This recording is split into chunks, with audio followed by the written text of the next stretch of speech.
This is Father Andrew Ritchie, and you're listening to Catholic Inspiration, a podcast from my website at studyprayserve.com.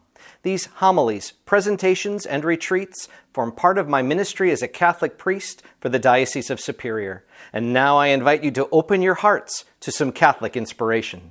Today is Tuesday of the second week of Lent. Our gospel reading is Matthew chapter 23, verses 1 to 12. Jesus spoke to the crowds and to his disciples, saying, "The scribes and the Pharisees have taken their seat on the chair of Moses. Therefore do and observe all things whatsoever they tell you, but do not follow their example. For they preach, but they do not practice. They tie up heavy burdens, hard to carry, and lay them on people's shoulders, but they will not lift a finger to move them. All their works are performed to be seen. They widen their phylacteries, lengthen their tassels. They love places of honor at banquets, seats of honor in synagogues, greetings in marketplaces, and the salutation, Rabbi. As for you, do not be called Rabbi. You have but one teacher. You're all brothers. Call no one on earth your father. You have but one Father in heaven.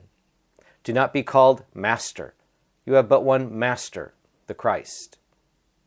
The greatest among you must be your servant. Whoever exalts himself will be humbled, but whoever humbles himself will be exalted."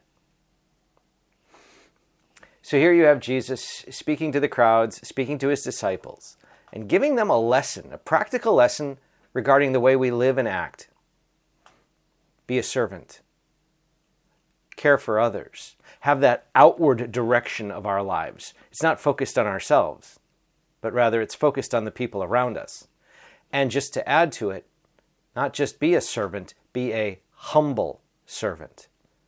Humility here becomes a very practical aspect, a beautiful virtue, but it's one that oftentimes we do not put the emphasis into because the sin of pride is such a powerful temptation. Pride, which always puts us in some sort of contrast with someone else, and we want the better deal. We're always comparing ourselves. Someone who is greedy wants money, but someone who is greedy and proud wants more money than you. It's always a comparison. Someone who appreciates beauty and wants to look good, okay, they might be vain, but if they're filled with pride, they want to be more beautiful than you. Someone who values strength and fitness, okay, they might be a little overzealous in their physical health maybe. But if they're filled with pride, they want to be more physically fit and better looking in their outfit than you. It's always this comparison. So if pride is the opposite to humility, then humility is to have this very modest view of one's own self or one's own importance. Modest in the sense that we aren't in the comparison. In fact, we really don't focus on ourselves much at all.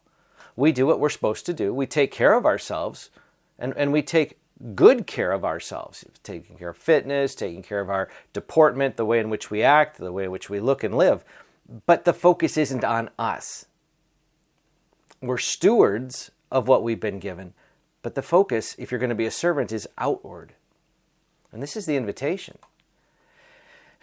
Not to do stuff to be seen, to do stuff because we care about other people. Not to do stuff because we want to look good, but rather do stuff so that we can help others be their best. It's very interesting that sometimes we have to really evaluate what's my motive. Why am I doing what I'm doing? Because if I'm doing stuff so that I look good, so that I get the attention, then I've missed the point. Because to be able to use the gift of our lives to help others, friends, that's a beautiful opportunity.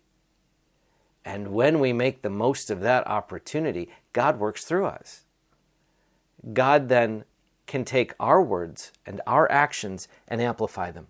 God can take our opportunities and allow the Spirit to work in us in ways we can't do by ourselves. Humble service means without having a big focus on ourselves, but having a compassion, a kindness that's outward directed. We can do the work of God.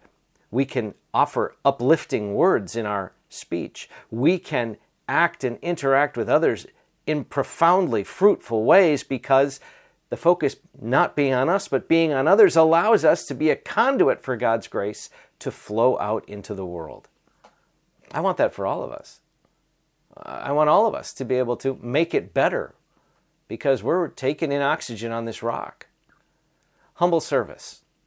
It's a good practical point now that we are well launched into Lent.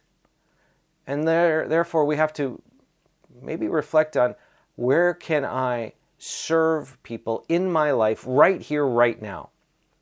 Who has the Lord set before me today?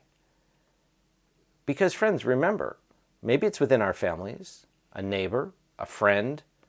Maybe it's a simple act of kindness when we're out and about. There are ways to care for others, serve others, and to do it with a gracious spirit, a loving spirit, a humble heart.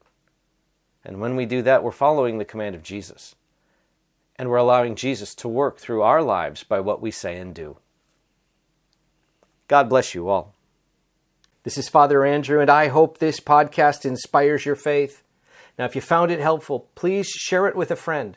And you can help me by leaving a rating and a review. I keep all my listeners in my daily prayers, and I ask for your prayers in return. God bless you, my friends.